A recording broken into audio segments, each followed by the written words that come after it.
السلام عليكم ورحمة الله وبركاته.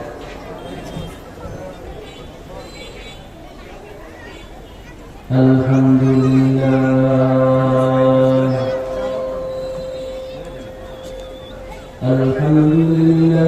نحمده ونستعينه ونستغفره ونعوذ بالله من شرور أنفسنا ومن سيئات أعمالنا، من يهده الله فلا مضل له ومن يضلله فلا هادي له، ونشهد أن لا إله إلا الله وحده لا شريك له، لا ضد له ولا ند له ولا مثل له، ونشهد أن سيدنا وسندنا وإمامنا ومولانا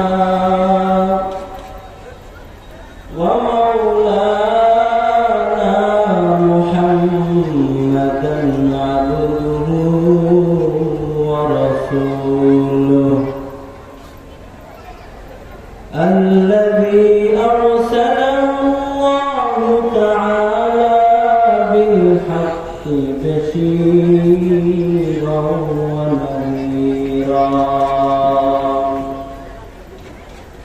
وداعيا إلى الله بإذنه وسراجا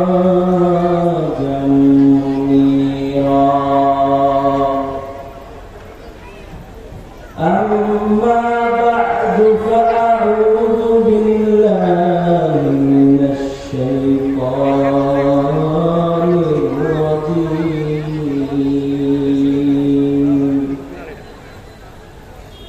بسم الله الرحمن الرحيم.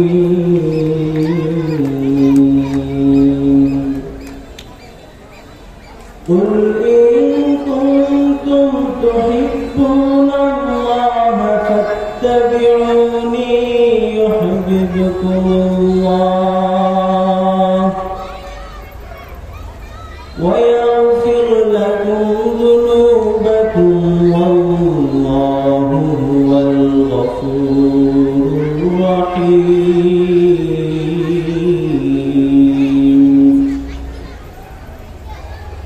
وقال النبي عليه الصلاة والسلام: كل أمتي يدخلون الجنة إلا من أبى. قيل ومن أبى يا رسول الله؟ قال من أطاعني دخل الجنة ومن عصاني فقد أبى، أو كما قال النبي عليه الصلاة والسلام. آمنت بالله صدق الله مولانا العظيم وصدق رسوله النبي الكريم، ونحن على ذلك من الشاهدين والشاكرين والذاكرين، والحمد لله رب العالمين. شكرا لله الشريف. اللهم صل على محمد وعلى آل محمد كما صليت على إبراهيم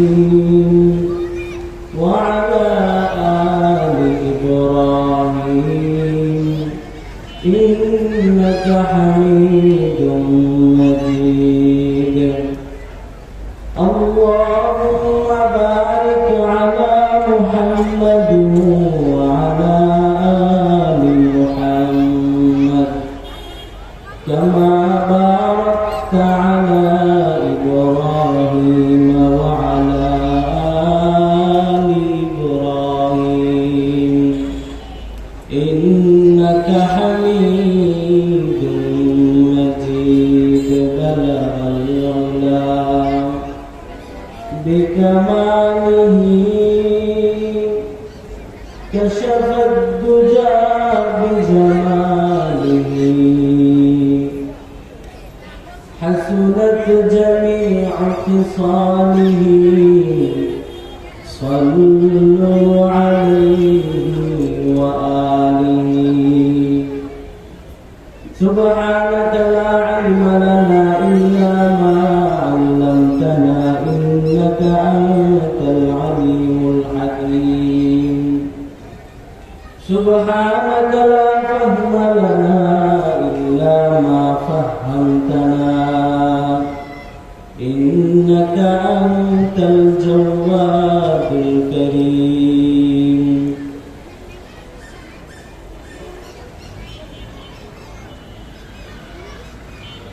الحمد لله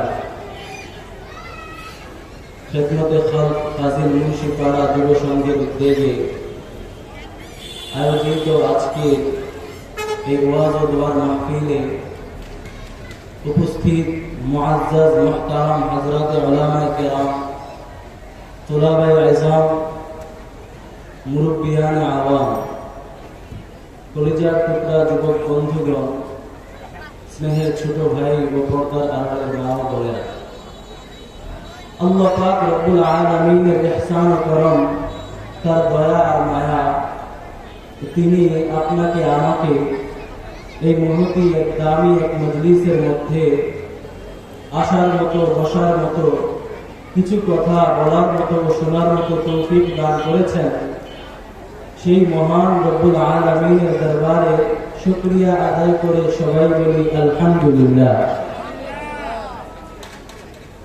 আল্লাহ পাক রব্বুল আলামিনের দরবারে অসংখ্য অগণিত শুকরিয়া, তিনি আমাদের উপর একের পর এক দয়া মায়া ইহসান করম ও নিয়ামতের আচরণ করেই যাচ্ছেন। আল্লাহ তাআলা আমাদের উপর একের পর এক দয়া করেই যাচ্ছেন। আমাদের জিন্দেগির এমন কোনো লম্হা অতিক্রম হয় না, এমন কোনো সময় কাটে না যে সময়ের মধ্যে আমরা আল্লাহ পাক রব্বুল আলামিনের কোনো না কোনো নিয়ামতের মধ্যে ডুবন্ত থাকি না।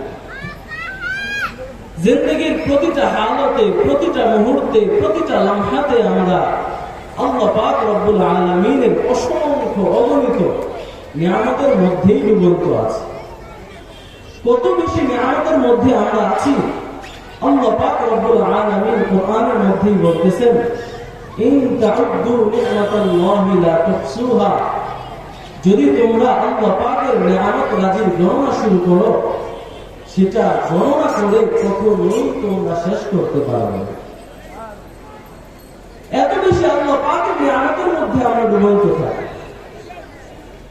আল্লাহ পাক রব্বুল আলামিনের প্রশংসার কথা, তার নিয়ামত রাজির কথা যদি আমরা লিখতে শুরু করি, আল্লাহ পাক রব্বুল আলামিন কোরআনের মধ্যে বলেন, লাউ কানা আল-বাহরু মিদাদান লিকালিমাতি রাব্বি লানাফিদা আল-বাহরু ক্বাবলা আন তানফাদা কালিমাতু রাব্বি ওয়ালাউ জি'না বিমিথলিহি মাদাদা।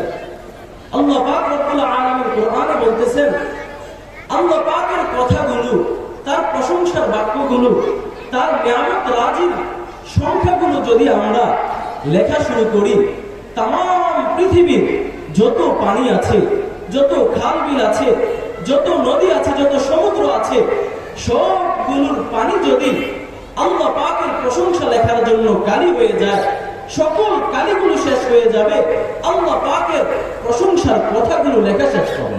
সুবহানাল্লাহ। আল্লাহ পাকের এত বেশি নিয়ামতের মধ্যে আমরা ডুবন্ত।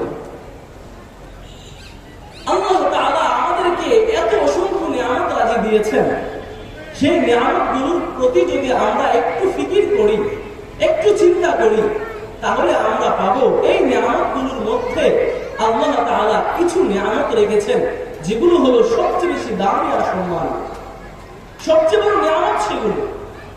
কোন নিয়ামতগুলো সবচেয়ে দামি? পবিত্র কোরআনের দিকে তাকালেই তার সুস্পষ্ট জবাব পাওয়া যায়।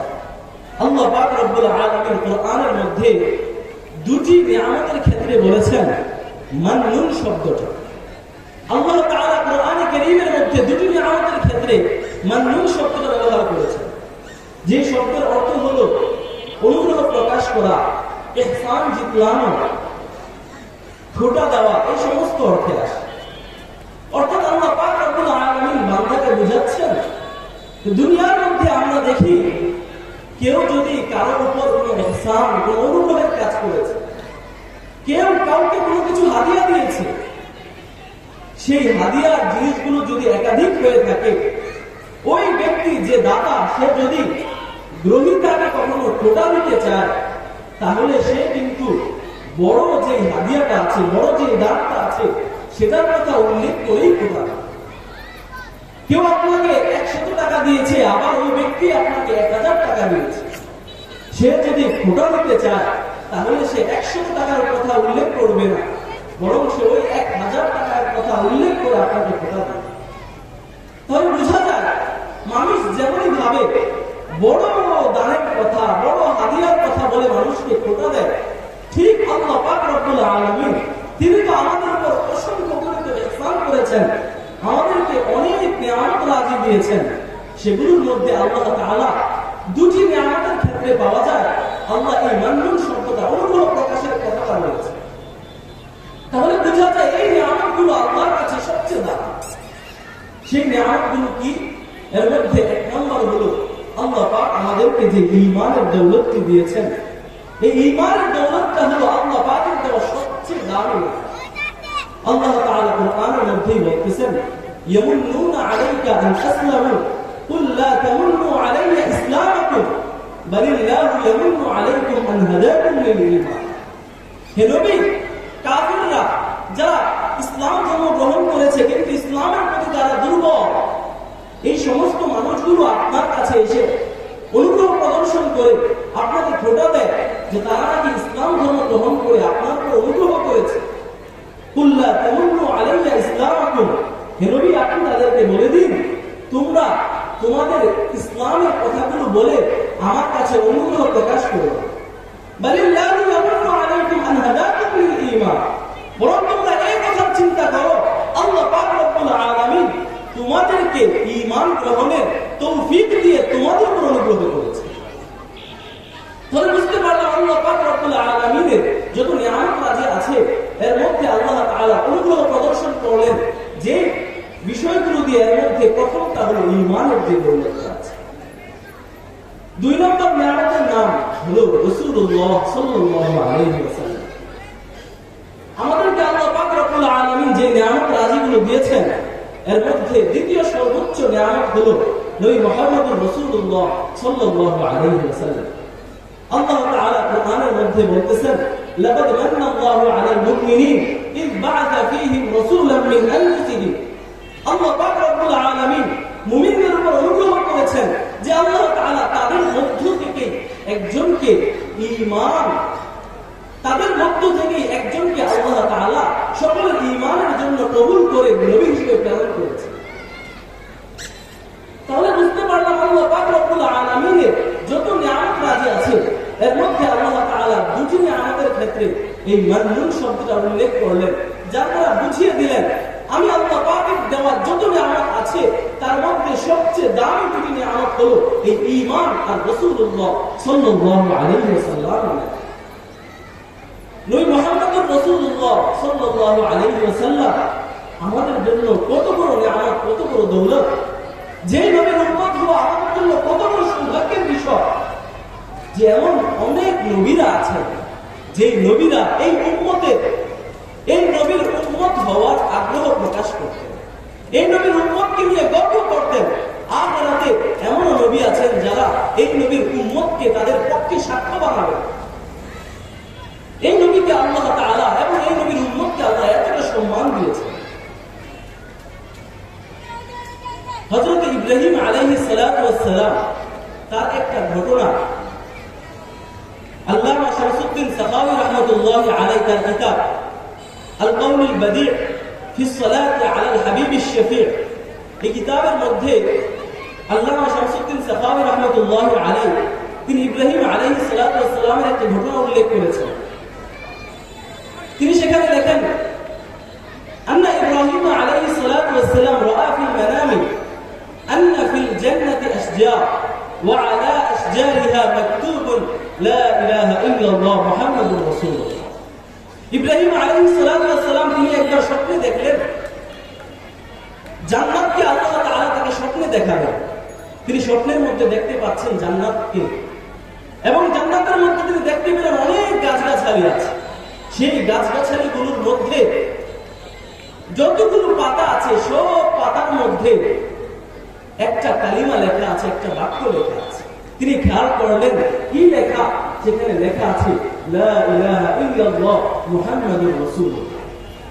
জান্নাতের যত গাছ আছে সেই গাছের পাতাগুলোর মধ্যে আল্লাহ লিখে রেখেছেন লা ইলাহা ইল্লাল্লাহ মুহাম্মাদুর রাসূলুল্লাহ। হযরত ইব্রাহিম আলাইহিস সালাতু ওয়াস সালাম তিনি তার সাথে থাকা জিবরাইলকে জিজ্ঞাসা করলেন, জিবরাইল লা ইলাহা ইল্লাল্লাহ এটা আল্লাহর কথা বলা হলো, এটা তো বুঝলাম, কিন্তু মুহাম্মাদুর রাসূলুল্লাহ উনি কে তাকে তো চিনলাম না। তখন হযরত জিবরাইল আলাইহিস সালাতু ওয়াস সালাম বললেন, ইনি হলেন আখির যুগের নবী হযরত মুহাম্মদ মুস্তাফা সাল্লাল্লাহু আলাইহি ওয়াসাল্লাম। তিনি হলেন আল্লাহ পাকের কাছে সবচেয়ে প্যারা বান্দা। আল্লাহ তাকে এতটা বেশি মহব্বত করেন যে তার নামের সাথে তিনি নবী মুহাম্মদুর রাসূলুল্লাহর নামকে মিলিয়ে দিয়েছেন। তখন হযরত ইব্রাহিম আলাইহিস সালাতু ওয়াস সালাম আল্লাহর কাছে দোয়া করলেন, আল্লাহুম্মা জলি যিকরি আলা লিসানি উম্মতি মুহাম্মাদিন সাল্লাল্লাহু আলাইহি ওয়াসাল্লাম। হে আল্লাহ, উম্মতে মুহাম্মাদের এত সম্মান, এই উম্মতে মুহাম্মাদের জবানে আমি ইব্রাহিমের নামটাকে আপনি জারি রাখেন। তিনি আল্লাহর কাছে দোয়া করলেন, আল্লাহ পাক রব্বুল আলামিন সেই দোয়া কবুল করে নিলেন। এজন্যই দেখা যায় এই উম্মতে মুহাম্মাদের জবানে আজ পর্যন্ত নবী ইব্রাহিম আলাইহিস সালাতু ওয়াস সালামের আলোচনা, তার নাম উচ্চারিত হতেই থাকে। আমরা যে 5 ওয়াক্ত নামাজ পড়ি, সেই 5 ওয়াক্ত নামাজের শেষ বৈঠকের মধ্যে আমরা দুরূদ শরীফ পড়ি। সেই দুরূদের মধ্যেও আছে কামা সাল্লাইতা আলা ইব্রাহিম ওয়া আলা আলি ইব্রাহিম। এই যে দুরূদের মধ্যে নবী ইব্রাহিমের নাম কেন আসলো? কারণ তিনি তো আল্লাহর কাছে দোয়া করেছিলেন, হে আল্লাহ, নবী মুহাম্মদের উম্মতের মাঝে আমার নামটাকে আপনি অবশিষ্ট রাখেন। আল্লাহ সেই দোয়াটা কবুল করে উম্মতের মধ্যে এখনো অবশিষ্ট রেখেছে। তবে যে নবীর উম্মত হওয়ার জন্য, যে নবীর উম্মতকে নিয়ে নবীর এত গর্ব করতেন, সেই নবীর উম্মত হওয়ার তৌফিক আল্লাহ আমাদেরকে দিয়েছে। এই সাআদাত বাজুরে বা জুয়ে নিস তারা বাদশাহ বা খুদায়ে বাসিন্দা, এই সৌভাগ্য এটা আমাদের হাতের কোনো কামাই নয়, এটা আল্লাহ পাকেরই দেওয়া, এটা আল্লাহরই দেওয়া। মুহতারাম হাজিরিন, আল্লাহ পাক রব্বুল আলামিন তিনি মানব জাতির সৃষ্টি করেছেন। মানব জাতির স্বভাবের মধ্যে আল্লাহ তাআলা একটা শূন্যতা দিয়েছেন আর একটা পূর্ণতা দিয়েছেন। আল্লাহ তাআলা মানব জাতির স্বভাবের মধ্যে একটা পূর্ণতা আর একটা শূন্যতা দিয়েছেন। মানব জাতির স্বভাবের পূর্ণতাটা কি আর শূন্যতাটা কি আমাদের বুঝতে হবে। আল্লাহ পাক রব্বুল আলামিন মানব জাতির স্বভাবের মধ্যে যে পূর্ণতাটা দিয়েছেন সেটা হলো মানব জাতি সে একে অপরকে অনুসরণ করার জন্য পাগল করা হয়। একজন আরেকজনকে অনুসরণ করে। মানুষের স্বভাবের পূর্ণতা হলো সে মানুষকে অনুসরণ করে, আরেকজনকে অনুসরণ করে নিজেকে চালায়। মানুষের স্বভাবের শূন্যতা হলো একজন মানুষ সে নিজেকে কখনো চালাতে পারে না, অন্যের অনুসরণ ছাড়া। অন্য কারো অনুসরণ ছাড়া কেউ নিজেকে চালাতে পারে। যদি কেউ বলে আমি শুধুমাত্র নিজের মোতাবেক চলি, কারো অনুসরণ আমি করি না, কিন্তু বাস্তবে তার কার্যাদি সব দেখলে এটাই সুস্পষ্ট হবে যে ওই ব্যক্তির বিভিন্ন কাজগুলো বিভিন্ন ব্যক্তিদের সাথে মিলে যাচ্ছে। অমুকের থেকে দেখে সেই কাজ করেছে, অমুকের থেকে দেখে সেই কাজ করেছে। তো মানুষের স্বভাবের পূর্ণতা হলো সে কারো অনুসরণ ছাড়া কোনো কাজ করতে পারে না। আবার স্বভাবের শূন্যতা হলো সে কোনো কাজই যে কোনো বিষয়ে কারো অনুসরণ ছাড়া নিজেকে চালাতে পারে। তো আল্লাহ পাক রব্বুল আলামিন মানব জাতির এই স্বভাবের এই বিষয়টাকে, মানব জাতির এই স্বভাবের পূর্ণতা এবং শূন্যতাকে, এই দুইটা বিষয়ের দিকে লক্ষ্য করে আল্লাহ তাআলা দিয়েছেন, যে আদর্শকে মেনে মানুষ তার জীবনকে পরিচালনা করবে, সেই আদর্শের নাম হলো নবী মুহাম্মদুর রাসূলুল্লাহ সাল্লাল্লাহু আলাইহি ওয়াসাল্লাম। আল্লাহ তাআলা এই নবীকে আমাদের জন্য আদর্শ হিসেবে দিয়েছেন। আমি আমার জীবনকে যদি সাফল্যমণ্ডিত করতে চাই, তাহলে এই নবী মুহাম্মদুর রাসূলুল্লাহ যে আদর্শগুলো আছে সেগুলো আমার জীবনের মধ্যে নিয়ে আসবে। আল্লাহ পাক রব্বুল আলামিন এই নবীকে আমাদের জন্য আদর্শ হিসেবে পাঠিয়েছেন। আমি যদি আমার তামাম জিন্দেগিতে সফল হতে চাই, তাহলে এই নবীকেই মানতে হবে। মানব জাতির মধ্যে আল্লাহ তাআলা আরেকটা রীতিনীতি রেখেছেন। দেখা যায় যে কোনো ব্যক্তি যে কোনো লাইনে সে অনেক অগ্রসর যদি হতে চায়, তাহলে ওই ব্যক্তিকে ওই লাইনের বড় কাউকে মানতে হবে। যে লাইনে বড় হতে চায়, সেই লাইনে বড় হতে হলে ওই লাইনের যিনি বড় আছেন তার কথা তাকে মানতে হবে, তার অনুসরণ তাকে করতে হবে। তার জন্য একটা অনুসরণীয় ব্যক্তিত্ব, একজন দিক নির্দেশক, একজন রাহবার, একজন উসওয়া আদর্শবান ব্যক্তি থাকতে হবে। যার জীবনে এমন উসওয়া আদর্শবান ব্যক্তি থাকবে, তার জীবনটা সফল হবে। এজন্য দেখা যায় সফল একজন শিক্ষক তখনই সে সফল শিক্ষক হয় যখন তার মধ্যে অন্য কোন সফল শিক্ষকের অনুসরণ থাকে। একজন ব্যবসায়ী সে ভালো আদর্শবান ব্যবসায়ী তখনই হয় যখন সে একজন আদর্শবান ব্যবসায়ীকে সে মেনে চলে। একজন ডাক্তার সে আদর্শবান ডাক্তার তখনই হয় যখন সে একজন আদর্শবান ডাক্তারকে মেনে চলে। তার জীবনের জন্য একজন আদর্শবান ডাক্তার পরামর্শক হিসেবে থাকে। দুনিয়ার সকল নিজামের মধ্যে আমরা দেখি যে লাইনে অগ্রসর হতে চায়, ওই লাইনেই একজন দিক নির্দেশক, পথ প্রদর্শক থাকতে হবে। আল্লাহ পাক রব্বুল আলামিন আমাদেরকে এই দুনিয়াবী জিন্দেগিতে পাঠিয়েছেন। আমাদের মূল লক্ষ্য হলো আখিরাত। শুধু দুনিয়ার সফলতা আমাদের উদ্দেশ্য নয়, আখিরাতের সফলতা হলো আমাদের বড় কামের বিষয়। এজন্যই তো দুআর মধ্যে আমরা বলতে থাকি, রব্বানা আতিনা ফিদ দুনিয়া হাসানা ওয়া ফিল আখিরাতি হাসানা। হে আল্লাহ, দুনিয়ার মধ্যেও আপনি আমাদেরকে সফলতা দেন, আখিরাতেও আপনি আমাদেরকে সফলতা হাসানা কল্যাণ দেন। উভয় জাহানের সফলতা আমাদের উদ্দেশ্য।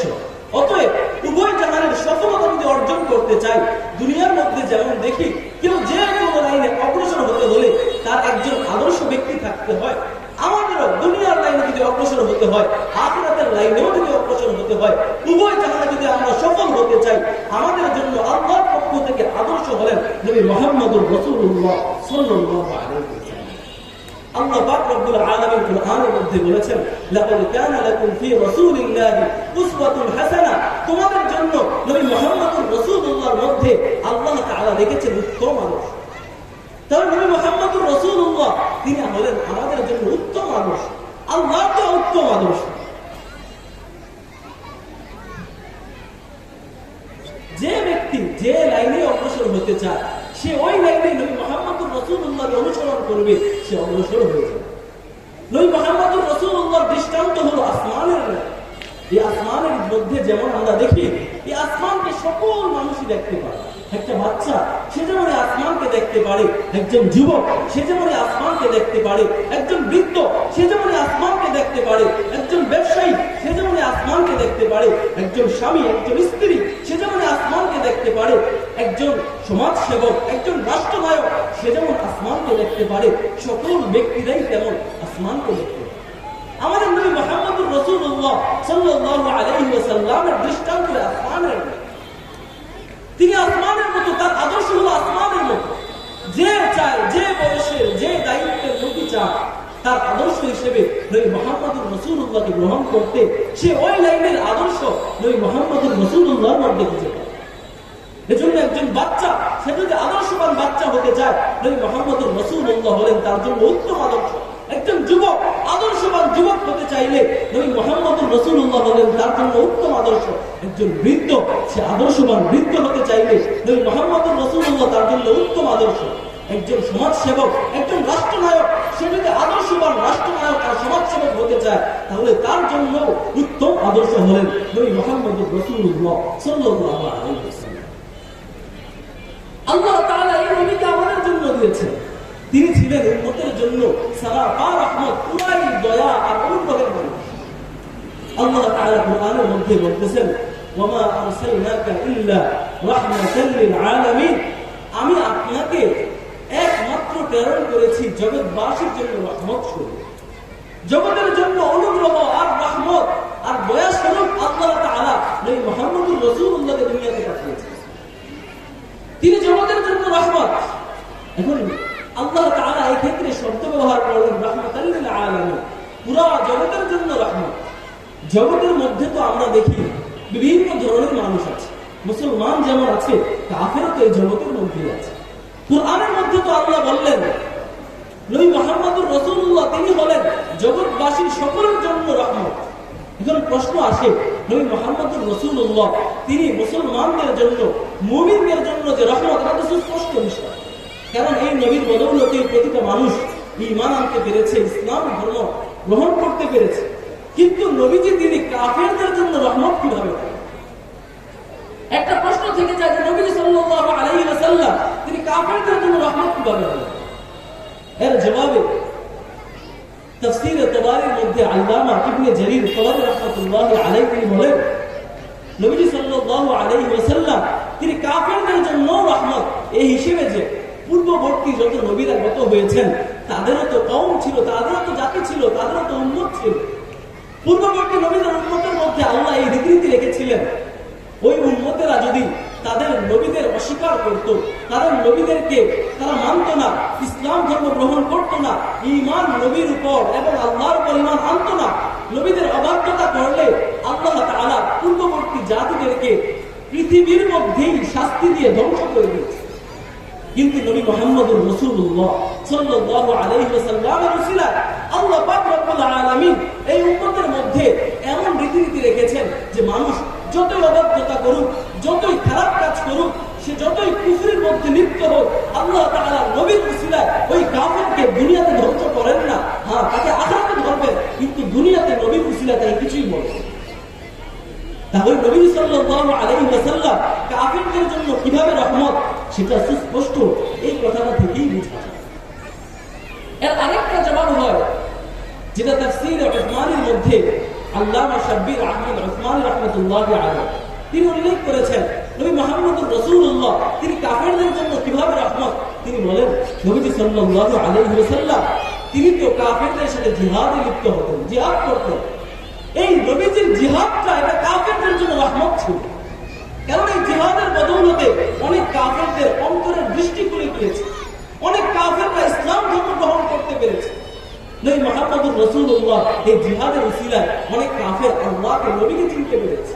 তার নবীজির যে জিহাদটা ছিল সেটা উম্মতের জন্য রহমত ছিল। নবীজি সাল্লাল্লাহু আলাইহি ওয়াসাল্লাম উম্মতের জন্য, শুধু মুসলমানদের জন্য নয়, বরং কাফেরদের জন্যও তিনি রহমত ছিলেন। নবী করিম সাল্লাল্লাহু আলাইহি ওয়াসাল্লাম উম্মতের জন্য কেমন মায়া আর দয়া রাখতেন, মুসলিম শরীফের এক রিওয়ায়াতের মধ্যে এসেছে, রাসূল করিম সাল্লাল্লাহু আলাইহি ওয়াসাল্লাম বলতেছেন, মাসালি ওয়া মাসালুকুম কামাসালি রাজুলিন আওকাদা নারান فجعل الجناديب والفراش يقعن فيها وهو يذبهن عنها। নবী করিম সাল্লাল্লাহু আলাইহি ওয়াসাল্লাম বলতেছেন, মুসলিম শরীফের হাদিস, নবীজি বলেন, আমার এবং উম্মতের সকলের দৃষ্টান্ত হলো ওই ব্যক্তির ন্যায় যে ব্যক্তি আগুন প্রজ্বলিত করেছে। কেউ যদি আগুন জ্বালায়, দেখা যাবে আগুনের মধ্যে বিভিন্ন কীট পতঙ্গ, বিভিন্ন পোকামাকড় এসে ঝাঁপবে। পোকামাকড়গুলো মনে করে যে এখানে হয়তো আলো আছে, এখানে হয়তো কি জানি জিনিস আছে, তারা এটা মনে করে আগুনে ঝাঁপ দেয়, তাদের ডানা পুড়ে যায়, তাদের শরীর পুড়ে যায়। তারা মনে করে যে তার মধ্যে কত ভালো জিনিস জানি আছে, কিন্তু পরবর্তীতে তাদের শরীর পুড়ে যায়, তাদের পাখাগুলো পুড়ে যায়। নবীজি সাল্লাল্লাহু আলাইহি ওয়াসাল্লাম বলতেছেন, আমার এক উম্মতের দৃষ্টান্ত হলো ওই ব্যক্তির ন্যায় যে আগুন প্রজ্বলিত করেছে, তারপর ওই আগুনের মধ্যে বিভিন্ন কীট পতঙ্গ আর পোকামাকড়গুলো আগুনে ঝাঁপ দিচ্ছে, আর ওই ব্যক্তি বসে বসে ওই পোকামাকড়গুলো, ওই কীট পতঙ্গগুলোকে তাড়িয়ে দিচ্ছে, যেন ওই কীট পতঙ্গগুলো না বুঝে আগুনে ঝাঁপ দিয়ে নিজেদেরকে শেষ না করে। নবীজি বলেন, ওয়ানা আখিদু বিহুজাজিকুম আনিন নার ওয়া আনতুম তাতাফাত্তারুনা আন ইয়াদি, হে উম্মতেরা, আমি নবী হলাম তোমাদের জন্য ওই ব্যক্তির ন্যায়, তোমাদেরকে আমি নবী বারবার জাহান্নাম থেকে ফিরিয়ে দিচ্ছি, জাহান্নাম থেকে বারবার সতর্ক করছি, কিন্তু তোমরা শুধুমাত্র আমার হাত থেকে বারবার ছিটকে যাচ্ছ, বারবারই ছিটকে যাচ্ছ। নবী করিম সাল্লাল্লাহু আলাইহি ওয়াসাল্লাম উম্মতের জন্য এতটা দয়া পরবশ ছিলেন। নবীজি সাল্লাল্লাহু আলাইহি ওয়াসাল্লাম তিনি যে কতটা দয়াশীল ছিলেন উম্মতের জন্য এটা আল্লাহ তাআলা নিজেও স্বীকার করেছেন। কুরআনের মধ্যে আল্লাহ তাআলা বলতেছেন, লাআল্লাকা বাকিউন নাফসাকা আলা আথারিহিম ইন লাম ইউমিনু বিহাদাল হাদীস আসাফা। হে নবী, আপনি হয়তো আপনার উম্মতের কি অবস্থা হবে, তারা ঈমান আনবে কিনা, আখিরাতে নাজাত হবে কিনা, এই সমস্ত বিষয়গুলো নিয়ে চিন্তা করতে করতে নিজেকে একেবারেই শেষ করে দিলেন। নবীজি এতটা পেরেশান থাকতেন উম্মতের হালত নিয়ে, আল্লাহ স্বীকার করেন যে আপনি তো আপনার জানকে শেষ করে দিবেন তাদের দিকে। নবীজি সাল্লাল্লাহু আলাইহি ওয়াসাল্লাম উম্মতের জন্য এতটা দয়াশীল ছিলেন। নবী করিম সাল্লাল্লাহু আলাইহি ওয়াসাল্লাম একবার তিনি সাহাবায়ে কেরামের মধ্যে বয়ান রাখতেছিলেন, আলোচনা করতেছিলেন। মুসলিম শরীফের riwayতের মধ্যে এসেছে রাসূল সাল্লাল্লাহু আলাইহি ওয়াসাল্লাম তার উম্মতকে বিভিন্ন নবীদের ঘটনা শোনাচ্ছেন। নবীজি শোনাচ্ছেন হযরত ইব্রাহিম আলাইহিস সালাতু ওয়াস সালামের ঘটনা। ইব্রাহিম নবী তিনি তার কওমের মধ্যে দ্বীনের দাওয়াত দিয়েছিলেন, কিন্তু তার কওমের লোকেরা তার দাওয়াতকে কবুল করেনি। আল্লাহ তাআলা তার কওমকে ধ্বংস করেছেন। তারপর নবী শোনালেন হযরত মূসা আলাইহিস সালাতু ওয়াস সালামের ঘটনা। মূসা আলাইহিস সালাতু ওয়াস সালাম তিনিও তার কওমের মধ্যে দ্বীনের দাওয়াত দিয়েছিলেন, কিন্তু তার কওম তার দাওয়াতকে কবুল করে নাই। আল্লাহ তাদেরকেও শাস্তির মধ্যে আপতিত করেছেন। নবী সাল্লাল্লাহু আলাইহি ওয়াসাল্লাম যখন এগুলো বলতেছিলেন তখন তার স্মরণে আসলো, হায় আমার উম্মত, হায় আমার উম্মত, আমিও তো তাদের মধ্যে এই ঈমানের ইসলামের দাওয়াতগুলো নিয়ে যাচ্ছি, তারা তো অনেকেই আমার দাওয়াতকে কবুল করতেছে। পূর্ববর্তী নবীদের উম্মতকে তারা নবীদের কথাগুলো মানে নাই বলে আল্লাহ তাদেরকে ধ্বংস করেছে, আমার উম্মতকেও তো আল্লাহ ধ্বংস করে দিতে পারে। নবীজি কান্না শুরু করলেন, আল্লাহর দরবারে মুনাজারি করতে লাগলেন। আল্লাহ পাক রব্বুল আলামিন নবীর কান্নাকে সহ্য করতে পারেন না। আল্লাহ তাআলা আসমান থেকে জিবরাইলকে বললেন, হে জিবরাইল, তুমি নবী মুহাম্মদের কাছে যাও, সালহু মা ইউবকি, ইযহাব ইলা মুহাম্মদ ওয়া সালহু মা ইউবকি। হে জিবরাইল, তুমি মুহাম্মদের কাছে যাও, তাকে গিয়ে জিজ্ঞাসা করো কোন জিনিস তাকে কাঁদাচ্ছে, তিনি কেন কান্না করতেছে। আল্লাহ পাক যদিও তিনি ভালো জানেন, তারপর জিবরাইলকে পাঠালেন। জিবরাইল আলাইহিস সালাতু ওয়াস সালাম নবীজির কাছে আসলেন, যে জিজ্ঞাসা করলেন, মা ইউবকিকা ইয়া রাসূলুল্লাহ, হে নবী, কোন জিনিস আপনাকে কাঁদাচ্ছে, আপনি কেন ক্রন্দন করতেছেন।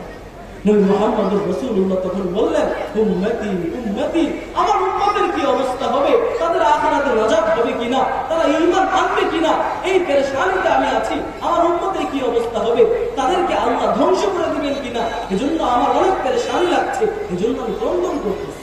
আল্লাহ তাআলা নবীর কান্নাকে যেহেতু সহ্য করতে পারেন না, আল্লাহ তাআলা আসমান থেকে ঘোষণা দিলেন, হে নবী মুহাম্মদ, শুনে নেন, আপনি শুনে নেন, ইন্না সানুগীকা ফি উম্মাতিকা ওয়ালা নাসুকুকা। হে নবী মুহাম্মদ, আমি আপনার উম্মতের ব্যাপারে আপনাকে সন্তুষ্ট করে দিব, আপনাকে আমি নারাজ হতে দেব। সুবহানাল্লাহ। আল্লাহ নবী সাল্লাল্লাহু আলাইহি ওয়াসাল্লামকে আল্লাহ তাআলা উম্মতের ব্যাপারে সন্তুষ্ট করে দিয়েছেন।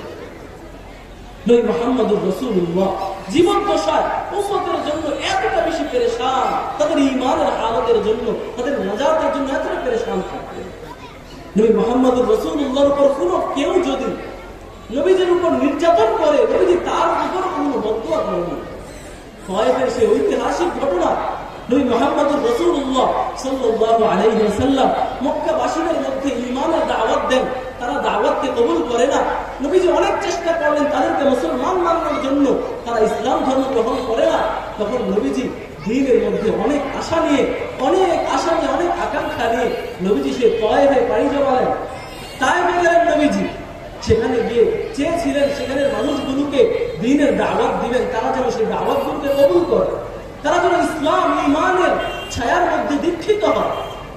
কিন্তু নবীজি সাল্লাল্লাহু আলাইহি ওয়াসাল্লাম যখন তায়েফে গেলেন, সেখানে যখন দাওয়াতের কাজ শুরু করলেন, ওই মানুষগুলো মক্কার মানুষদের মতো নির্মম আচরণ শুরু করল। তারা কিছু মানুষদেরকে নবীজির পিছনে লেলিয়ে দিল, যে মানুষগুলো নবীজিকে পাথর নিক্ষেপ করতে করতে রক্তাক্ত করে ফেলেছে। নবীজির মাথার রক্তগুলো, মাথার থেকে রক্ত ঝরতে ঝরতে পা পর্যন্ত পৌঁছে গিয়েছে। এভাবে নবীজিকে তারা রক্তাক্ত করেছে। আল্লাহ পাক রব্বুল আলামিন এই হালত সহ্য করতে পারেননি। জিবরাইল আমিন এবং পাহাড়ের ফেরেশতাকে আল্লাহ পাঠালেন। জিবরাইল আমিন এসে বললেন, নবী আপনি আজকে আদেশ করেন, এই পাহাড়ের ফেরেশতারা এসেছে, আপনি যদি আদেশ করেন তাহলে তায়েফের পার্শ্ববর্তী যে দুইটা পাহাড় আছে এই পাহাড় দুটিকে আল্লাহ মিলিয়ে দেবেন এবং এই তায়েফবাসী সকলকে আল্লাহ ধ্বংস করে দেবেন। নবীজি সাল্লাল্লাহু আলাইহি ওয়াসাল্লাম সেদিন তিনি পারতেন উম্মতের জন্য বদদুয়া করতে, ওই তায়েফবাসীদের জন্য বদদুয়া করতে পারতেন, কিন্তু নবীজি সাল্লাল্লাহু আলাইহি ওয়াসাল্লাম ওই হালতের মধ্যেও তায়েফবাসীদের জন্য বদদুয়া করেন নাই। নবীজি বরং তখন বলেছিলেন, আরজু আই ইউখরিজাল্লাহু মিন আসলাবিহিম মান ইয়াবুদুল্লাহ ওয়া লা ইউশরিকু বিহি। আরে আমি তো এই আশা রাখি হয়তো এই তায়েফবাসীর লোকগুলো তারা আমাকে চিনতে পারে নাই, তারা বুঝতে পারে নাই, তারা তাদের ভালোটা বুঝতে পারে নাই, হতে তো পারে তাদের বংশধরদের মধ্যে, তাদের ওয়ারিসদের মধ্যে আল্লাহ এমন কিছু মানুষ পাঠাবেন যারা এক আল্লাহর ইবাদত করবে, তার সাথে কাউকে শরীক করবে না। যদি আজকে তাদেরকে ধ্বংস করে দেওয়া হয় তাহলে তার ওয়ারিসদের সেই মানুষগুলো তো ধ্বংস হয়ে যাবে। আমি নবী তাদের জন্য বদদুয়া করতে পারি। নবী মুহাম্মদুর রাসূলুল্লাহ তার জীবন দশায় উম্মতের জন্য এতটা দয়া পরবশ ছিল। নবীজি সাল্লাল্লাহু আলাইহি ওয়াসাল্লাম শুধুমাত্র তার যুগের যে মানুষগুলো ছিল তাদের জন্য দয়ালু ছিলেন তা নয়, বরং এই আপনার আমার মতো এই নগণ্য উম্মতের জন্য নবী চিন্তা করেছেন, আমাদের জন্য তিনি দোয়া করেছেন। একবার নবীজি সাল্লাল্লাহু আলাইহি ওয়াসাল্লাম কবরস্থানে গেলেন। ইবনে মাজাহ riwayate এসেছে, নবী সাল্লাল্লাহু আলাইহি ওয়াসাল্লাম একবার কবরস্থানে গেলেন। সেখানে গিয়ে সাহাবায়ে কেরাম তার সাথে ছিল। নবীজি বলতে লাগলেন, ওয়াদিতু আন্না লাউ রাআইনা ইখওয়ানানা, ভাই আমার তো আশা জাগে আমি যদি আমার ভাইদেরকে দেখতে পারতাম। ওয়াদিতু আন্না লাউ রাআইনা ইখওয়ানানা, আমার তো আশা জাগে হয় যদি আমি আমার ভাইদেরকে দেখতে পারতাম। সাহাবায়ে কেরাম বললেন, আলাসনা ইখওয়ানুকা ইয়া রাসূলুল্লাহ, হে নবী আমরা কি আপনার ভাই নই? তখন নবী সাল্লাল্লাহু আলাইহি ওয়াসাল্লাম বলেছিলেন, আনতুম আসহাবি ওয়া ইখওয়ানি আল্লাতী লাম ইয়াতু বা'দু। আরে সাহাবায়ে কেরাম তোমরা তো হলে আমার সাহাবা, তোমরা আমার ভাই নও। আমার ভাই হলো ওই সমস্ত ব্যক্তিরা যারা আখির যুগে আসবে, যারা আমি নবীকে পাবে না, তাদের জন্য আমার বড় মায়া হয়, বড় পেরেশানি হয়। আমি নবী এই জীবন দশায় তাদের জন্য দোয়া করে যাচ্ছি। নবী সাল্লাল্লাহু আলাইহি ওয়াসাল্লাম তখন তিনি বললেন, ওয়ানা ফারতুহুম আলাল হাউজ, আমি হাউজে কাউসারের সামনে হাউজে কাউসারের পানি নিয়ে ওই উম্মতের জন্য দাঁড়িয়ে থাকবো। যে উম্মতগুলো আমাকে দেখেনি তাদেরকে আমি হাউজে কাউসারের পানি পান করাবো, তাদের জন্য সুপারিশ করে জান্নাতের মঞ্জুরি নিয়ে নেবে তাদের জন্য। সুবহানাল্লাহ। নবী মুহাম্মদুর রাসূলুল্লাহ উম্মতের জন্য এতটা দয়ালু ছিলেন। আখিরাতের মধ্যে সে বিভীষিকাময় অবস্থা হবে যখন প্রতিটি মানুষ আরেকজনের কাছ থেকে ভাগবে, ভাই ভাই থেকে, মা বাবা থেকে, স্বামী স্ত্রী থেকে ভাগবে, সন্তান বাবা থেকে ভাগবে। এমন কঠিন হালতে নবীরাও বড় পেরেশান থাকবেন।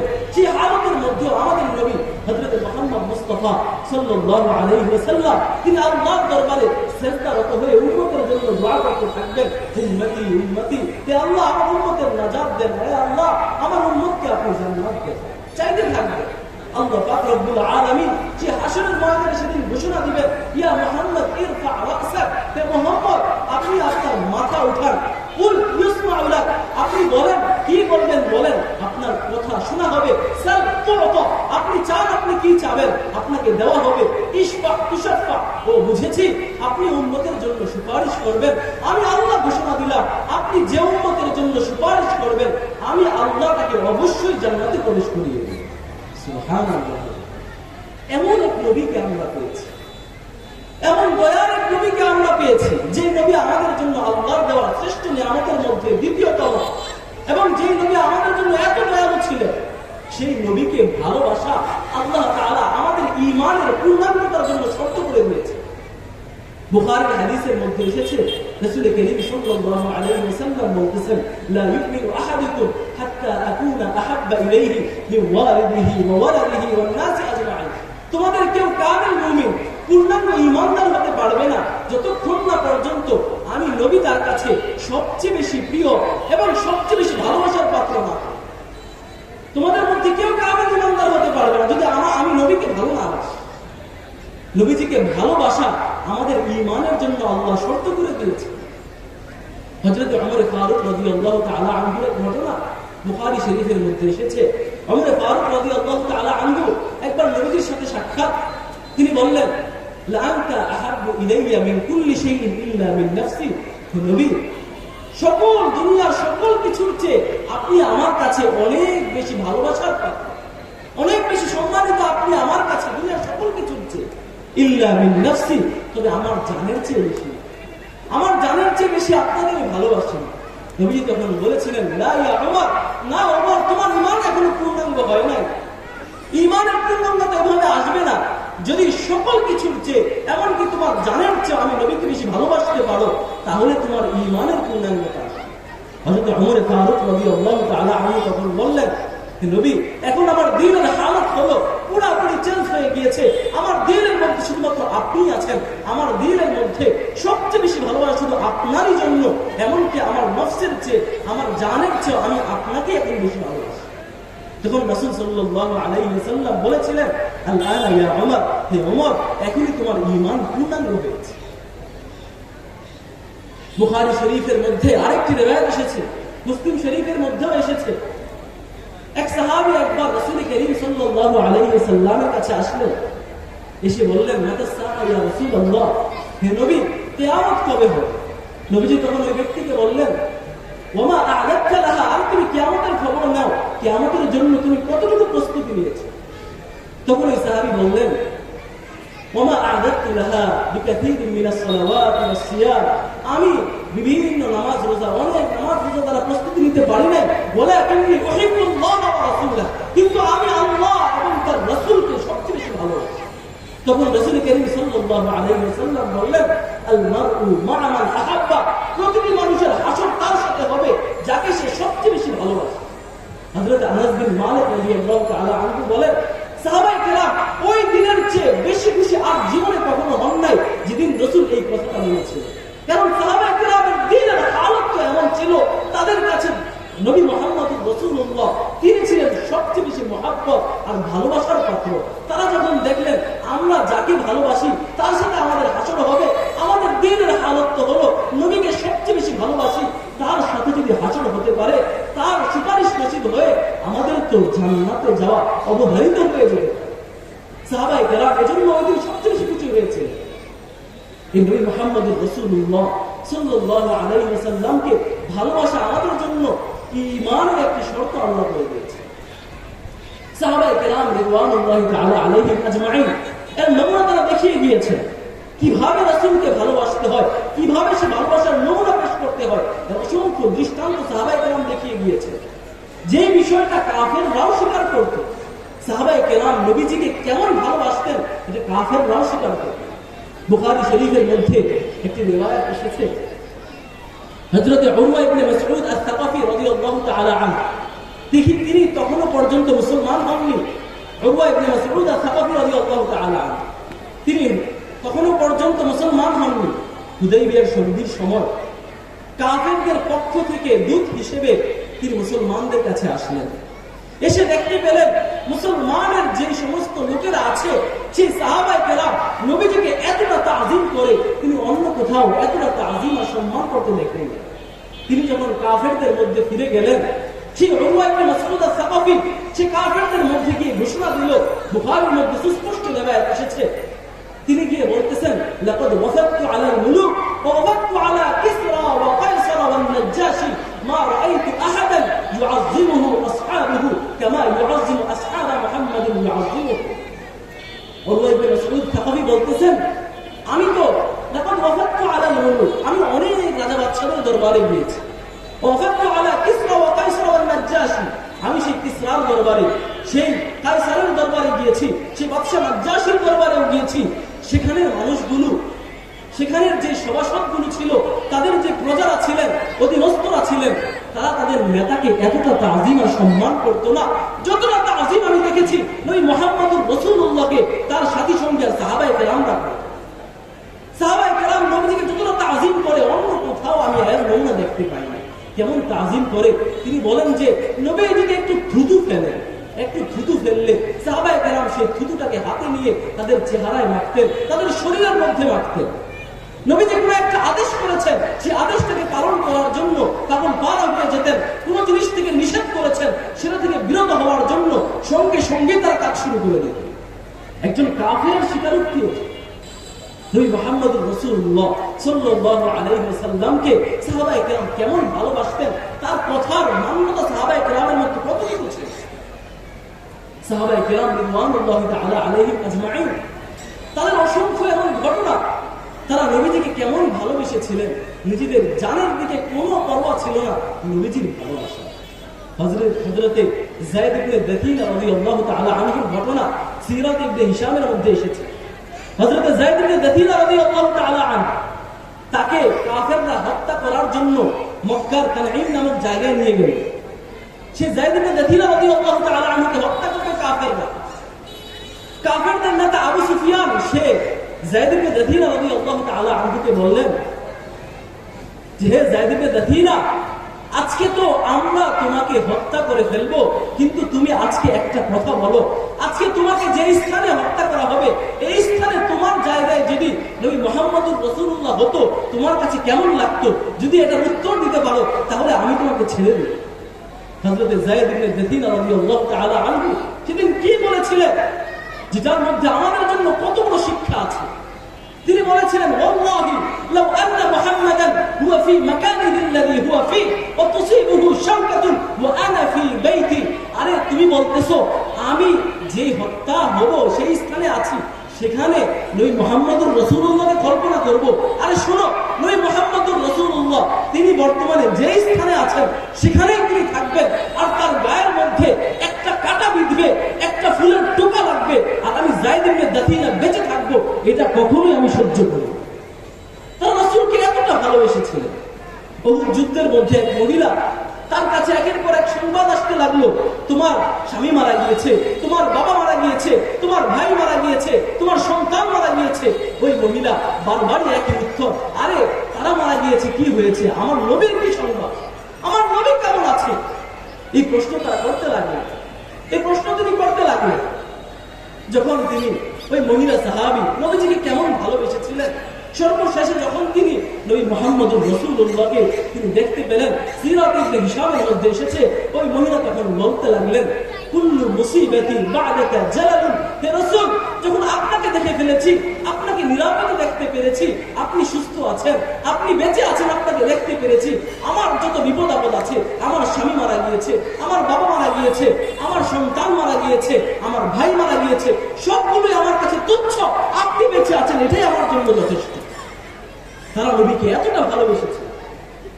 আমরাও তো সেই নবীর উম্মত হিসেবে নিজেদেরকে দাবি করি, আমরাও তো নিজেদেরকে সেই নবীর উম্মত দাবি করি। কিন্তু একটা জিনিস চিন্তা করি তো, আমি যে দাবি করলাম সেই দাবির মধ্যে আমি সত্যবাদী তো? লাউ কুনতা সাদিকান লাআতা'তাহু, লাউ কুনতা সাদিকান লাআতা'তাহু ফাইন্নাল মুহিব্বা লিমান ইউহিব্বু মুতি'উ। এক কবি কত সুন্দর বলেছেন, যদি তুমি তোমার দাবিতে সত্যবাদী হও তাহলে তুমি তো তাকে অনুসরণ করতে, তার সুন্নতগুলো তুমি মানতে। কেননা যে যাকে ভালোবাসে সে তার অনুসরণ তো করে। আর একজন যুবক সে খেলোয়াড়কে ভালোবাসে, সে খেলোয়াড়কে ভালোবেসে তার মতো সে চুল রাখে, তার মতো সে জামা রাখে, তার দেশের পতাকাকে সে বাড়ির উপর লটকায়, সে ভালোবাসায় তার অনুসরণ করতে পারে। আমি আপনি নবীকে ভালোবাসি দাবি করি, কিন্তু নবীর সেই সুন্নতগুলো, নবীর সেই আদর্শগুলো আমার মধ্যে কি আছে? একটু লক্ষ্য করি। সাহাবায়ে কেরাম যখনই নবীর কোনো আদেশ পাইতেন কিভাবে তারা আমল করতেন। বুখারীর মধ্যে রিওয়ায়াত এসেছে খাইবারের যুদ্ধের ঘটনা। খাইবারের যুদ্ধের মধ্যে যখন সাহাবায়ে কেরাম রিদওয়ানুল্লাহি তাআলা আলাইহিম আজমাইন রাসূলের সাথে খাইবারের যুদ্ধে গেলেন, সাহাবায়ে কেরাম যখন রাসূলের সাথে খাইবারের যুদ্ধে গেলেন, খাইবারের যুদ্ধে সাহাবায়ে কেরামের এক পর্যায়ে অনেক ক্ষুধা লাগলো। সাহাবায়ে কেরাম চাইলেন তাদের ক্ষুধা নিবারণের জন্য কোনো ব্যবস্থা করতে। তাদের কাছে তখন ছিল গৃহপালিত গাধা। সেই গৃহপালিত গাধাগুলোকে তারা জবাই করে সেগুলোকে ডেকচির মধ্যে বসিয়ে রান্না করতে লাগলেন তাদের ক্ষুধা নিবারণের জন্য। তখনও পর্যন্ত গৃহপালিত গাধা খাওয়া বৈধ ছিল। সাহাবায়ে কেরাম রিদওয়ানুল্লাহি তাআলা আলাইহিম আজমাইন তারা তাদের গাধাগুলোকে জবাই করে তারা ডেকচির মধ্যে বসিয়ে দিয়েছেন, রান্না করতেছে। নবীজির কাছে সংবাদ গেল যে সাহাবায়ে কেরাম তারা গৃহপালিত গাধাকে জবাই করে তারা সেগুলো খাওয়ার জন্য জন্য প্রস্তুতি নিচ্ছে। নবীজি তখন ঘোষণা দিলেন, এই গৃহপালিত গাধাকে আল্লাহ এখন হারাম করেছেন, কোন সাহাবী যেন না। ওই সাহাবী যাকে নবীজি এই কথাটা বললেন, তিনি সঙ্গে সঙ্গে আসলেন সাহাবায়ে কেরামের কাছে। এসে তিনি ঘোষণা দিলেন, নাহা রাসূলুল্লাহ সাল্লাল্লাহু আলাইহি ওয়াসাল্লাম আনিল হুমুরিল আহলিয়াতি ইয়াওম খায়বার। আজকে এই খায়বারের দিনে নবীজি সাল্লাল্লাহু আলাইহি ওয়াসাল্লাম গৃহপালিত গাধাকে খাওয়া হারাম করে দিয়েছেন, তাই তোমরা কেউ খাবে না। সাহাবায়ে কেরাম রিদওয়ানুল্লাহি তাআলা আলাইহিম আজমাইন কেমন ছিলেন? নবীজির এই আদেশটা যখন তাদের কাছে আসলো, তারা তো এই কথা বলতে পারতো যে এতদিন তো বৈধ ছিল, আজকে না হয় রান্না তো করেই ফেলেছি, আজকে না হয় সেটাকে খেয়ে ফেলি, আজকে খেয়ে তারপর আল্লাহর কাছে মাপ চেয়ে নিই বলে তারা তো এমন কথা বলতে পারতেন। কিন্তু হাদিসের ভাষ্য হলো সাহাবায়ে কেরাম তারা তাদের যত ডেকচিগুলো আছে, যেগুলোর মধ্যে তারা গোশতকে পাকিয়েছিলেন, সেই ডেকচিগুলোকেও তারা ফেলে দিল, যেন একটা গোশতের লোকমাও তাদের জবানে, তাদের মুখের মধ্যে যেন না যায়। এভাবে তারা রাসূল করিম সাল্লাল্লাহু আলাইহি ওয়াসাল্লামের এক একটা আদেশকে তারা এভাবে মানতেন। হযরতে আলী রাদিয়াল্লাহু তাআলা আনহু, তার কাছে ছিলেন হযরতে ফাতিমা রাদিয়াল্লাহু তাআলা আনহা। ফাতিমা রাদিয়াল্লাহু তাআলা আনহা আলী রাদিয়াল্লাহু তাআলা আনহার স্ত্রী ছিলেন। ফাতিমা রাদিয়াল্লাহু তাআলা আনহা তিনি পরিবারের কাজকর্ম করতেন। পরিবারের যে আটা সেগুলো তাকে পেশন করা লাগতো, জাতা কলের মধ্যে তিনি পেশন করতেন। জাতা কলের কাজ করতে তার অনেক কষ্ট হয়ে যেত। এজন্য ফাতিমা রাদিয়াল্লাহু তাআলা আনহা একদিন তিনি তার বাবা হযরত নবী মুহাম্মদুর রাসূলুল্লাহ সাল্লাল্লাহু আলাইহি ওয়াসাল্লামের কাছে গেলেন। নবীজির কাছে গেলেন, কিন্তু গিয়ে নবীজিকে বাড়িতে পেলেন না। কি জন্য গিয়েছিলেন? আয়েশা রাদিয়াল্লাহু তাআলা আনহাকে তখন তিনি বলতেছেন, আমি তো এসেছিলাম জাতা কলের কাজ করি, আমার অনেক কষ্ট হয়ে যায়। নবীজির কাছে তো অনেক বন্দী আসে, আমাকে যদি একজন বন্দীকে খাদেম হিসেবে দেয় তাহলে আমি অনেক খুশি হব, আমার অনেক সহজ হবে। ফাতিমা রাদিয়াল্লাহু তাআলা আনহা আয়েশা রাদিয়াল্লাহু তাআলা আনহাকে এই কথা বলে চলে আসলেন। নবীজি যখন বাড়িতে আসলেন, আয়েশা রাদিয়াল্লাহু তাআলা আনহা ফাতিমা রাদিয়াল্লাহু তাআলা আনহার সেই কথাগুলোকে শোনালেন। নবীজি তখন আলীর বাসায়, ফাতিমার বাসায় গেলেন।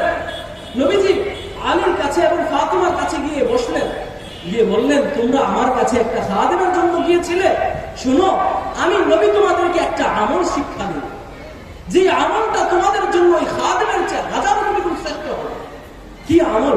নবীজি বললেন, যখন তোমরা ঘুমাতে যাবে, সেই ঘুমানোর পূর্বে তোমরা 3টা তাসবিহ পড়বে, 33 বার সুবহানাল্লাহ, 33 বার আলহামদুলিল্লাহ, 33 বার 34 বার আল্লাহু আকবার, 33 বার সুবহানাল্লাহ, 33 বার আলহামদুলিল্লাহ, 34 বার আল্লাহু আকবার। এই তাসবিহগুলো তোমরা পড়বে। যদি এই তাসবিহগুলো ঘুমের পূর্বে পড়তে পারো, আল্লাহ পাক রব্বুল আলামিন তোমাদেরকে এতটা বেশি নেকি দিবেন, ওই খাদেমকে যতটা তোমরা খুশি হবে আল্লাহ তোমাদেরকে এতটা নেকি দিবেন, সেই নেকিগুলো পেয়ে তোমরা এর চেয়ে বেশি খুশি পেয়ে যাবে। আলী রাদিয়াল্লাহু তাআলা আনহু তখন তিনি বলেন, ফামা তারাকতুহু বাদু, নবী সাল্লাল্লাহু আলাইহি ওয়াসাল্লাম যেদিন থেকে আমাকে আমল করার কথা বললেন, আমি আমার মৃত্যুর আগ পর্যন্ত এমন কোন দিন যায়নি যেদিন এই আমলটাকে আমি ছেড়েছি। কোন দিন এই আমলটা আমি ছাড়ি নাই, সর্বদাই এই আমলকে আমি ধরে রেখেছি। আলী রাদিয়াল্লাহু তাআলা আনহু তার জীবনে বড় একটি যুদ্ধ করেছিলেন, সিফফিনের যুদ্ধ। সেই সিফফিনের যুদ্ধে তিনি নেতৃত্ব দিয়েছিলেন। আলী রাদিয়াল্লাহু তাআলা আনহুকে জিজ্ঞাসা করা হলো, ওয়ালা ফিল সিফফিন, এবং এমনকি আপনি সিফফিনের যুদ্ধেও ওই আমলটাকে ছাড়েন নাই? তিনি বললেন, ওয়ালা ফিল সিফফিন, আমি সিফফিনের যুদ্ধের মধ্যে আমলকে ছাড়ি। এমন ভাবে তারা আমলকে আঁকড়ে ধরতেন, এমন ভাবে নবীজির একটা আদেশকে তারা পালন করতেন। নবীজি সাল্লাল্লাহু আলাইহি ওয়াসাল্লামের সেই আদেশগুলো তো আমাদের জন্য আল্লাহর নবী করেছেন। সেই আদেশগুলোকে পালন করা, নবীজির নিষেধগুলো থেকে বিরত থাকা, নবীজির যত সুন্নত আর রীতিনীতি আছে, নবীজির যত আদর্শ আছে, সেগুলো মেনে চলা এটা আমাদের উপরও কর্তব্য। এক একটা সুন্নতি আমল, নবীজির এক একটা আদর্শ আমাদের জিন্দেগিকে কতটা সুন্দর বানায়। এক বুজুর্গ বলেন, সুন্নতের সবচেয়ে বড় ফায়দা হলো ওই সুন্নত মানার দ্বারা আল্লাহকে স্মরণের জিন্দেগি হাসিল, আল্লাহকে স্মরণের জিন্দেগি হাসিল হয়। সুন্নত মানার দ্বারা আমলের ফজিলত, আমলের সওয়াব আল্লাহর কাছে অনেক বেড়ে যায়। যদি বান্দা নবীজির আদর্শ অনুযায়ী ওই কাজটা করতে পারে, নবীর সুন্নত অনুযায়ী কাজকে করতে পারে, ওই কাজের ফজিলত সাধারণ অবস্থায় করলে যতটুকু থাকতো, নবীর সুন্নত অবস্থায় করলে তার চেয়ে কয়েক কোটি গুণ বেড়ে যায়। এক হাদিসের মধ্যে নবী সাল্লাল্লাহু আলাইহি ওয়াসাল্লাম বলতেছেন মিসওয়াকের ফজিলতের কথা। নবীজি বলতেছেন সালাতুন বিসিওয়াকি তা'দিলু 70 সালাতান বিগাইরি সিওয়াকি। নবীজি সাল্লাল্লাহু আলাইহি ওয়াসাল্লাম বলতেছেন একটা রাকাত নামাজ, সেই একটা রাকাত নামাজ যদি কোনো বান্দা মিসওয়াক করা ছাড়া পড়ে, ওজুর মধ্যে মিসওয়াক করেনি, নামাজ এক রাকাত পড়েছে, ওই এক রাকাত আদায় করার দ্বারা সে এক রাকাতেরই সওয়াব পাবে। নবী বলেন যদি ওই ব্যক্তি ওই নামাজটাকেই যদি সে মিসওয়াক করে, যদি সে ওজুর মধ্যে মিসওয়াক করে তারপর ওই নামাজটাকে আদায় করে, ওই এক রাকাতের বিনিময়ে আল্লাহ পাক রব্বুল আলামিন 70 রাকাত নামাজ পড়ার সওয়াব তার আমলনামায় লিখে দেবেন। সুবহানাল্লাহ। একটা সুন্নত, ছোট একটা সুন্নত, এই ছোট একটা সুন্নত পালন করার দ্বারা সাধারণ আমলগুলো কত বড় ফজিলতপূর্ণ হয়ে যাচ্ছে। আমরা জুমার দিনে আমরা জুমার মসজিদে যাই, জুমার নামাজ আদায় করার জন্য যাই, কিন্তু আমরা যাই একেবারে দেখা যায় শেষ সময়ে যাই, একেবারে যখন খুতবা শুরু হয়ে যাবে বা সুন্নত চলতেছে বা বয়ানের শেষ দিকে, তখন আমরা যাচ্ছি। কিন্তু যদি রাসূলের সুন্নতকে পালন করে একটু আগে যদি যাওয়া যায়, কত বড় ফজিলতের ভাগীদার আমরা হতে পারবো। রাসূল করিম সাল্লাল্লাহু আলাইহি ওয়াসাল্লাম ইবনে মাজার এক riwayat-এর মধ্যে বলেন, মান গাসসালা ওয়া গাতাসালা ওয়া বাক্কারা ওয়া বাতাকারা ওয়া দানা মিনাল ইলাহ ওয়া দানা মিনাল ইমাম ওয়া মাশা ওয়া লাম ইয়ারকাব ওয়া লাম ইয়ালগু ওয়াস্তামা'a ওয়া আনসাতা كان له بكل خطوة يخطوها أجر صيامها وقيامها كان له بكل خطوة يخطوها أجر صيامها وقيامها। নবী সাল্লাল্লাহু আলাইহি ওয়াসাল্লাম বলতেছেন মান গাসসালা ওয়া গাতাসালা, যে জুমার দিনে ভালোমতো গোসল করে, ওয়াক্কারা ওয়া তাকারা, এবং প্রত্যুষে সকাল সকাল মসজিদের দিকে রওনা করে, ওমাশা ওয়া লাম ইয়ারকাব, সে হেঁটে হেঁটে মসজিদে যায়, কোনো গাড়িতে কোনো বাহনে আরোহণ হয়ে যায় না। যদি এমন হয় কারো ক্ষেত্রে, এবং সে মসজিদে গিয়ে দানা মিনাল ইমাম, ইমামের কাছাকাছি বসে, ওয়াস্তামা'a ওয়া আনসাতা, এবং মনোযোগ দিয়ে চুপ হয়ে ইমামের আলোচনা শুনে, ওয়ালাম ইয়ালগু, এবং সে অনর্থক কোনো কাজ যদি না করে, নবী সাল্লাল্লাহু আলাইহি ওয়াসাল্লাম ওই ব্যক্তির ফজিলত সেটা বলেন, ওই ব্যক্তি বাসা থেকে বের হয়ে মসজিদ পর্যন্ত আসার ক্ষেত্রে যতগুলো কদম ফেলেছে, যত পা ফেলে ফেলে মসজিদে এসেছে, আল্লাহ পাক রব্বুল আলামিন প্রতিটা কদম আর প্রতিটা পা ফেলার বিনিময়ে 1 বছর নামাজ, 1 বছর রোজা তার আমলনামার মধ্যে লিখে। সুবহানাল্লাহ। সাধারণ একটা কাজ, জুমার সময় তো আমরা জুমার নামাজ আদায় করার জন্য মসজিদে তো যাই, কিন্তু সেই যাওয়াটা যদি রাসূলের সুন্নাত মোতাবেক একটু আগে যদি হয়, কত বড় ফজিলতের ভাগীদার আমরা হয়ে যাবে। এমন সকল ক্ষেত্রে রাসূলের সুন্নাত অনুযায়ী যদি আমল করতে পারি, সেই আমলটা কত ফজিলতপূর্ণ হয়ে দাঁড়ায়। এখন তো যে যুগ, সেই যুগের মধ্যে রাসূলের সুন্নাত অনুযায়ী আমল করা অনেক বড় দূষণীয় হয়ে দাঁড়িয়েছে। দেখা যায় কোনো ব্যক্তি সে দাড়ি রাখবে কোনো ব্যক্তি, তার দাড়ি রাখাকে অনেকে খারাপ চোখে দেখে। কোনো ব্যক্তি লম্বা চড়া করবে, কেউ টুপি মাথায় দিবে, এটাকে অনেকে জঙ্গির নিদর্শন হিসেবে দেখে। এখন তো সেই ফিতনার যুগ চলে এসেছে, যখন রাসূলের সুন্নাতগুলোকেও মানুষ জঙ্গির আলামত হিসেবে গণ্য করছে। এই ফিতনার যুগে, এই বিভীষিকাময় যুগে যদি কোনো ব্যক্তি রাসূলের সুন্নাতগুলো, এই লিবাসের সুন্নাত, এই দাড়ির সুন্নাত, এই টুপির সুন্নাতটা যদি কেউ পাকড়ে ধরতে পারে, কি ফজিলত তার জন্য। রাসূল করিম সাল্লাল্লাহু আলাইহি ওয়া আলিহি ওয়াসাল্লাম তিনি বললেন, মান তামাসসাকা বিসুন্নতি ইনদা ফাসাদি উম্মতি কানা লাহু আজরু মিথলি শাহীদিন। আল্লাহর নবী সাল্লাল্লাহু আলাইহি ওয়াসাল্লাম বলেন, যে ব্যক্তি এই ফিতনার যুগে নবীর কোন সুন্নতকে আঁকড়ে ধরতে পারে, ফিতনার যুগে নবীর কোন সুন্নতকে যদি কেউ আঁকড়ে ধরতে পারে, আল্লাহ পাক রব্বুল আলামিন এই ফিতনার যুগে নবীর কোন সুন্নতকে আঁকড়ে ধরার কারণে একজন গলা কাটা শহীদের সওয়াব তার আমলনামার মধ্যে লিখে দেবে। সুবহানাল্লাহ। দেখা যায় আমাদের বিভিন্ন কাজ, বিভিন্ন আমল কিন্তু আমরা স্বাভাবিকভাবেই করি, কিন্তু সেটা যদি একটু রাসূলের সুন্নতের সাথে মুওয়াফিক হয়ে যায়, সেটা যদি একটু রাসূলের সুন্নতের সাথে মিলে যায়, তাহলে সেটা আমাদের জন্য কত বড় খুশনসিব, কত বড় সওয়াবের বিষয় হয়ে যায়। সাহাবায়ে কিরাম রিদওয়ানুল্লাহি তাআলা আলাইহিম আজমাইন নবীজির এক একটা সুন্নতকে নিজেদের জীবনে ধারণ করার জন্য কেমন চেষ্টা, কেমন মেহনত, কেমন ফিকির তারা করতেন। হাজারো বিপদ আপদ আসছে, সেগুলোকে পরোয়া করেন নাই রাসূলের একটা সুন্নতের জন্য। একটা সুন্নতকে পালন করার জন্য জানকে একেবারে শেষ করে দেওয়ার উপক্রম করা হয়েছে। হযরতে হুযায়ফা ইবনুল ইয়ামান রাদিয়াল্লাহু তাআলা আনহু, হযরত হুযায়ফা ইবনুল ইয়ামান রাদিয়াল্লাহু তাআলা আনহু, তার ঘটনা সিরাতের কিতাবে এসেছে। তিনি একবার রাসূল সাল্লাল্লাহু আলাইহি ওয়াসাল্লামের ইন্তেকালের পরে তিনি একবার কাফের এক বাদশার কাছে গেলেন। তার সাথী সঙ্গীদেরকে নিয়ে তিনি বাদশার কাছে গেলেন, কাফের বাদশা। তিনি যখন কাফের বাদশার কাছে গেলেন, কাফের বাদশা তাকে খাওয়ার জন্য কিছু খাদ্য দিল। সে হুযায়ফা ইবনুল ইয়ামান রাদিয়াল্লাহু তাআলা আনহু তিনি চিন্তা করতে লাগলেন, কাফের পক্ষ থেকে যেহেতু এটা হালাল খানা, এটাকে খাওয়া যায়। নবী সাল্লাল্লাহু আলাইহি ওয়াসাল্লাম মুসলিমদের থেকে খাবার এসেছে, সেই খাবারটা হালাল হলে তিনি খেয়েছেন। হুযায়ফা ইবনুল ইয়ামান রাদিয়াল্লাহু তাআলা আনহু তার সাথীদেরকে নিয়ে খাবার খেতে লাগলেন। খাবার খাওয়ার সময় সুন্নত হলো, যদি খাবারের কিছু অংশ পড়ে যায়, সেই অংশটাকে তুলে যদি কোনো ময়লা আবর্জনা থাকে সেটা পরিষ্কার করে খাওয়া সুন্নত। প্লেট থেকে কোনো কিছু পড়ে গিয়ে সেটা উঠিয়ে খাওয়া সুন্নত রাসূলের। হুযায়ফা ইবনুল ইয়ামান রাদিয়াল্লাহু তাআলা আনহু তিনি তো খাবার খাচ্ছিলেন, তার প্লেট থেকে একটু খাবার পড়ে গেল। তিনি সেই খাবারটাকে উঠিয়ে খেতে থাকবেন, খাওয়ার উপক্রম হবেন। এমন সময় তার সঙ্গীরা বলতে লাগলো যে, হে হুযায়ফা ইবনুল ইয়ামান, আপনি তো কাফেরদের কাছে এসেছেন, আপনি যদি আজকে সেই পড়ে যাওয়া খাবারটাকে তুলে খান, তাহলে কাফেররা তো আপনাকে নিম্ন চোখে দেখবে, আপনাকে ছোট লোক হিসেবে অভিহিত করবে। হুযায়ফা ইবনুল ইয়ামান রাদিয়াল্লাহু তাআলা আনহু তিনি সেদিন যে দায়িত্বহীন করতে যে জবাব দিয়েছিলেন, তার মধ্যে আমাদের জন্য শিক্ষা আছে। তিনি সেদিন বলেছিলেন, আ'আতরুকু সুন্নাতান নবী সাল্লাল্লাহু আলাইহি ওয়াসাল্লাম লিহাউলাইল হুমাকা, আর এই সমস্ত আহমদ আর নির্বোধগুলোর জন্য আমি কি আমার রাসূলের সুন্নাতকে ছেড়ে দিতে পারি? আমার মাহবুব, আমার হাবিবের সুন্নাতকে আমি কখনো ছাড়তে পারি না আহমদগুলোর জন্য। সাহাবায়ে কেরামের সামনে অনেক পরিবেশ এসেছে, অনেক পরিস্থিতি এসেছে, তারপরে রাসূলের সুন্নাতকে ছাড়ে না। যে কোনো বিষয়ে রাসূলের সাথে একটু মিলাতে পারে কিনা, নিজেদের নাজাতের জন্য ওইটাকেই তারা জরিয়া মনে করে।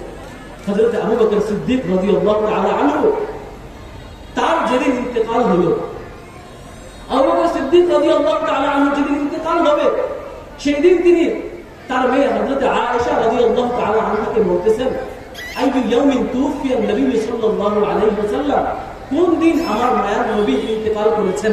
হে আয়েশা, তুমি আমাকে বলে দাও, নবীজি কোন দিন ইন্তেকাল করেছেন? আয়েশা রাদিয়াল্লাহু তাআলা আনহা বললেন, ইয়াউমুল ইসনাইন, সোমবার দিন। নবীজি সোমবার দিন মারা গিয়েছেন। তখন আয়েশা রাদিয়াল্লাহু তাআলা আনহাকে আবু বকর জিজ্ঞাসা করলেন, ওয়া আইয়ু ইয়াউমিন হাদা, আজকের এই দিনটা এটা কোন দিন? তুমি আমাকে বলো তো আজকের দিনটা কোন দিন? আয়েশা বললেন, আজকেও তো ইয়াউমুল ইসনাইন, আজকেও তো সেই সোমবার। সেদিন হযরত আবু বকর সিদ্দিক রাদিয়াল্লাহু তাআলা আনহু বললেন যে, আয়েশা আমার জন্য দোয়া করো, আমিও দোয়া করি, হায় আমার মৃত্যুটা যদি আজকের এই দিনে হয়ে যায়, তো নবীজির সাথে সেই সোমবারের দিনটার সাথে আমার মৃত্যুটা মিলে যায়, তো হতে তো পারে এই মিলকার দ্বারা আমার নাজাত পেয়ে যাবে। এমন তারা ফিকির করেছেন, এতটা নবীর সাথে মিলানোর চেষ্টা করেছেন।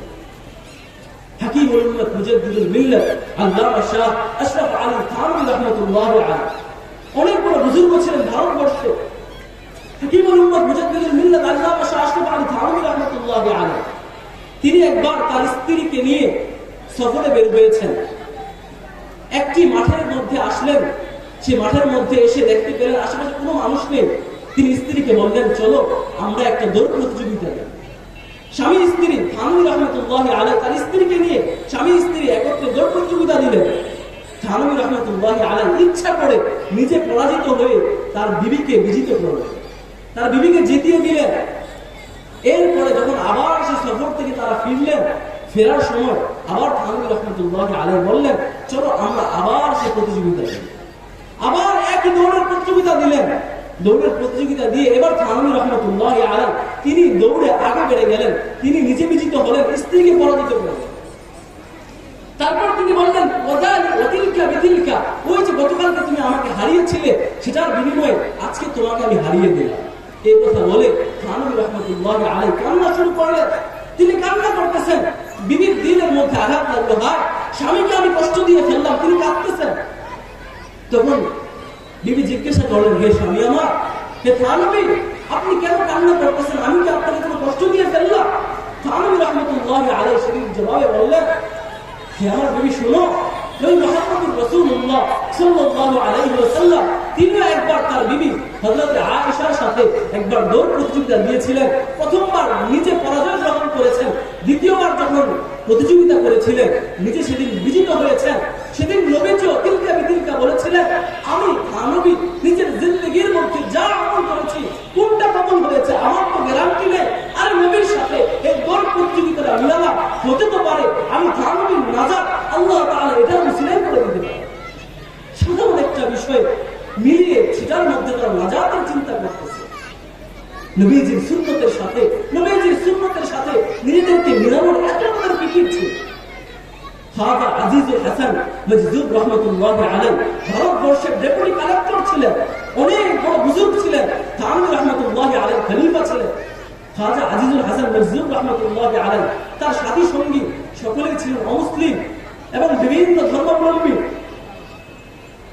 ওই ডেপুটি কালেক্টর থাকা অবস্থায় খাজা আজিজুল হাসান মজজুব তিনি ওই অবস্থাতেও থানবীর সাথে সম্পর্ক থাকার কারণে তিনি ওই অবস্থাতেও দাড়ি রাখতেন, টুপি পরতেন, লম্বা জামা গায়ে দিতেন। কিন্তু তার যে সাথী সঙ্গীরা ছিল তারা তাকে তিরস্কার করতো, টিটকারি করতো, আর তুমি এর কি পোশাক পরো, আদি যুগের পোশাক পরো। খাজা আজিজুল হাসান মজজুব রহমাতুল্লাহি আলাইহি থানবী রহমাতুল্লাহি আলাইহির কাছে আসলেন, এসে বললেন, হে থানবী আপনি আমাকে বলে দিন আমি যে পোশাক পরেছি এটা আমার নবীর পোশাক তো? থানবী বললেন, হ্যাঁ এটা আমার নবীর পোশাক। তখন খাজা আজিজুল হাসান মজজুব বললেন, আমাকে বিভিন্ন মানুষ তিরস্কার করে তো কি হয়েছে, তেরে মাহবুব কি ইয়া রব শবাহত লেকে আয়া হো, হकीकत इसको तू कर दे मैं सूरत लेके आया हो। হে আল্লাহ আপনার হাবিবের এই বাহ্যিক আকৃতি ধরে এসেছি আমি, হে আল্লাহ আমার ভিতরে কোন আমল গ্রহণযোগ্য হয়েছে জানা তো নেই, আপনার হাবিবের এই আকৃতি নিয়ে এসেছি, এটাকে আপনি হकीकत বানিয়ে দিয়ে নবীজির উসিলায় আমাকে নাজাতের ব্যবস্থা করে দেন। সুবহানাল্লাহ।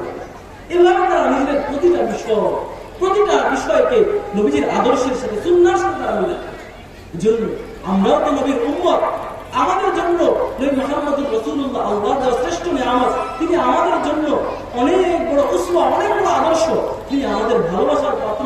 এগুলো তো আমরা বলি, কিন্তু একটু চিন্তা করে দেখি আমার সকল কাজের মধ্যে রাসূলের সুন্নাত তো আছে।